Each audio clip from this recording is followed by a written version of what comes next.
Hello guys and welcome back. Thank you for joining me on this gorgeous New Mexico morning. So peaceful, so tranquil. What a lovely day. Until this happened. Yeah. But of course, a great day to do chainsaw training. Am I right? But yes, we are here today to learn how to use a chainsaw in the Philmont Backcountry mountain area. Let this old pro show us how it's done. The New Mexico way. We observe him a safe distance away while he has all his PPE until he didn't. After retrieving his PPE and finishing his size up, he continues on to do his pie cut, which is the thing you saw fall, and then doing his back cut, which boom, caused the tree to fall. After seeing the pro at work, it was now our turn to find a tree to prove ourselves worthy of being chainsaw certified.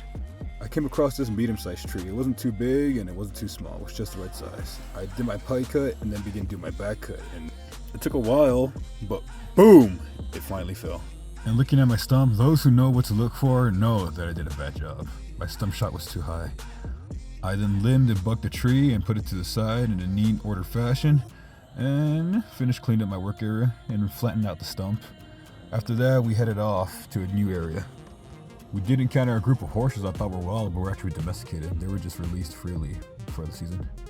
We then found our new location, which is across this cool looking bridge. On this other side was a surprise waiting for us. And I was excited to see it because I knew what it was. Finally approaching it, it turns out this surprise was actually an outprint of a T-Rex footprint, or imprint, or whatever you want to call it. But yes, this is actually a T-Rex footprint. I know it's really hard to see, but if you look at the bottom, actually let me show it off for you guys. And that is the basic shape of the whole footprint right there. I know it's kind of hard to see too, and I didn't really think it was one. But yeah, taking more photos and looking on the other side, there's actually some pictures explaining what it was. But continuing on this beautiful trail, we eventually finally seen the other surprise that was waiting for us, the KT layer.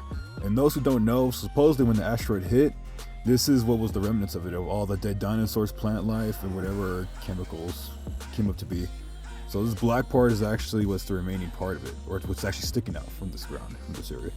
It was real cool to see. He was explaining to us like what it was and how this all happened, how it formed. Our last surprise, we had to take a little hike up, and this surprise was actually one from the native tribes who used to live in this area back in the day. And these were actually petroglyphs of the local tribes. And here are some of them we actually got to see. I know they're a little tough to see, especially with the camera and the bright lighting, but you could kind of get an image of what they are. It's pretty cool, honestly, and it was a really, really neat thing to see. We got to see 3 different sets. This set, and as well as another set that kind of looked like a chainsaw, funny enough. Oh yeah, we found a modern one too, of a youngster trying to leave his mark on the world. This one right here. Hiking our way out from this beautiful scenic canyon, we eventually turned around and returned back to the backcountry area that we were actually doing our chainsaw training, but a little more deeper inside that area. Now at Seth area mentioned, we were here to kind of just do a little bit of practice surveying, and he was telling us about the timber work and the fire prevention measures that we're trying to do for the last couple of years. After turning back, I got to see some wonderful sights at the backcountry area, as well as the industrial timber machinery used to harvest timber. We did encounter, I think, were some wild mules, were actually domesticated at least, that were also released for the season. It was kind of cool to see. They were chasing us because I guess they assumed we had the food for them. And I was so happy I got this shot. It made the whole trip look a little more dramatic and kind of cool, honestly, like a chase scene from the old West movies. But yeah, returning back to camp and seeing the deer chilling out as usual, I saw this cool looking buck. It's actually the only one I've seen so far, being in this whole camp. And went to go use the bathroom. This is what I saw outside my window. It was the same buck. You just didn't know it. Well, that's all for this video, guys. Thanks so much for watching, guys. Please leave a like. If you got any questions, please leave a comment. If you guys like these videos, please subscribe. Thank you so much. Take care out there. Be safe out there and have a great day, guys.